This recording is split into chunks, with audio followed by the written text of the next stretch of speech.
امریکہ کا سعودی عرب پر جوہری پروگرام شروع کرنے کی آڑ میں نئے شرائط لاگو کرنے کے بعد یہ سوال اٹھ رہا ہے کہ محمد بن سلمان کے پاس وہ کون سا ٹیکٹک ہے جو امریکہ کو گھٹنے ٹیکنے پر مجبور کر سکتا ہے۔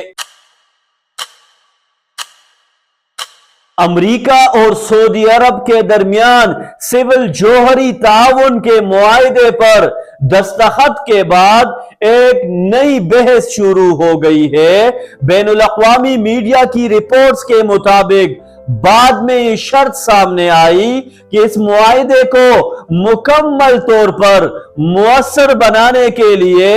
سعودی عرب کو اسرائیل کے ساتھ تعلقات معمول پر لانے ہوں گے، لیکن محمد بن سلمان نے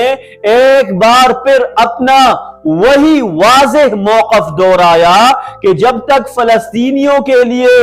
ایک آزاد اور خود مختار ریاست قائم نہیں ہوتی اور ایسے عملی اقدامات نہیں کیے جاتے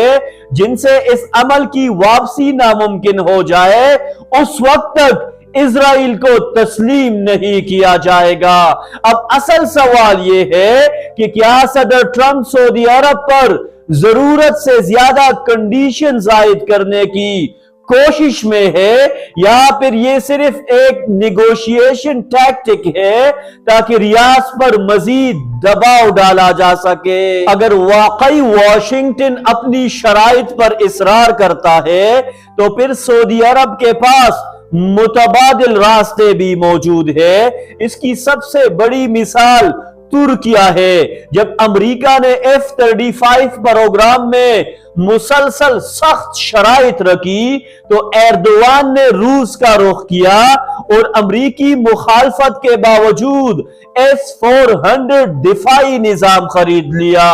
چند سال بعد صورتحال یہ بنی کہ امریکہ دوبارہ ترکیہ کو F-35 پروگرام میں واپس لانے کی کوشش کرتا دکھائی دیا۔ یہی ایگزامپل سعودی عرب کے لیے بھی ایک آپشن بن سکتی ہے۔ اگر ریاض یہ پیغام دے کہ غیر ضروری شرائط قبول کرنے کے بجائے وہ روس یا چین کے ساتھ سول جوہری اور دفاعی تعاون بڑھا سکتا ہے تو پھر عالمی طاقتوں کے درمیان کمپٹیشن کا توازن بدل سکتا ہے، اور یہی وہ ٹیکٹک ہے جو امریکہ کو گھٹنے ٹیکنے پر مجبور کر سکتا ہے۔